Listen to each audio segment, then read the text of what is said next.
3 mots pour décrire Olga Kurylenko. Stressée, curieuse, honnête.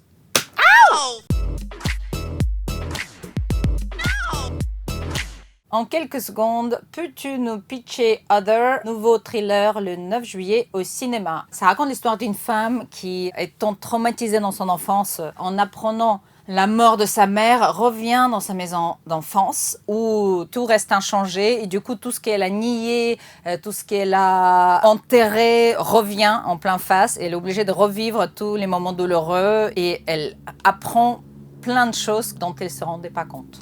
My mom died, Johnny. We didn't really talk. Say it again. I'm beautiful. I'm beautiful. I'm beautiful. C'était comment d'incarner le James Bond girl de Quantum of Solace aux côtés de Daniel Craig, raconte-nous. C'était super, j'ai eu une chance énorme, j'ai adoré tout ce voyage pendant plus d'1 an quand même, entre la préparation, le tournage de 6 mois et aussi la promo. On a fait quand même un tour du monde avec ça. C'était génial, j'ai beaucoup appris, j'ai fait beaucoup de sport, je suis devenue presque une cascadeuse moi-même. C'était une bonne école pour commencer parce que je l'ai fait quand même au tout début de ma carrière, il faut dire. Donc je venais de commencer d'être comédienne. En vrai, c'est quoi ta plus grande phobie? Les hauteurs. Là, c'est difficile de faire les cascades parce que effectivement, s'il faut que je tombe d'un balcon, là, je suis blanche. Et d'ailleurs, je l'ai fait, mais c'est très difficile. Il y a une scène d'ailleurs dans James Bond où je suis avec Daniel Craig et Mathieu Amalric et je m'adosse à un balcon. J'étais tétanisée, j'arrive même pas à jouer. C'était très dur pour moi. J'ai très peur de ça. Comment es-tu arrivée à Paris à 16 ans? Raconte-nous. Je suis partie travailler un petit peu à Moscou.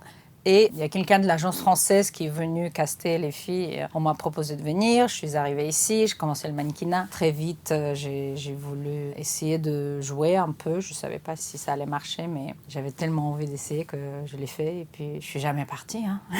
Comment as-tu appris à parler si bien français? Je suis arrivée avec un livre pour apprendre le français et du coup, je faisais des exercices tous les jours en rentrant des castings. J'écrivais, je lisais, j'apprenais la grammaire. Mais vraiment, j'ai fait ça toute seule. J'avais tellement envie, j'adorais. C'était comment de partager la vie de Guillaume Labbé dans la série Supermal. C'est très drôle. Pour une fois que voilà, j'avais fait une comédie, on a fait des scènes quand même très intimes. C'était vraiment très drôle. Il y avait beaucoup de... comment on dit ça? Prosthetics en anglais. Très bizarre que j'imite. C'était des effets spéciaux, c'était pas Guillaume.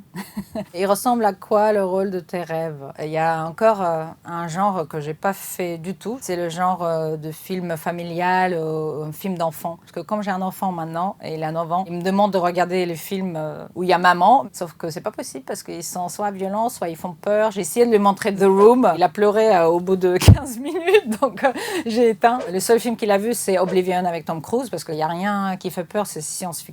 Mais en tout cas, j'aimerais bien faire maintenant des films d'enfants ou un film où mon fils pourrait me regarder, quoi. La chose improbable à savoir sur Olga Kurylenko. Il y en a tellement, vous imaginez même pas. Tout est improbable sur moi. Tout ce que vous savez de moi et l'image qu'on a de moi, c'est rien à voir avec ce que je suis dans la vraie vie, mais rien à voir.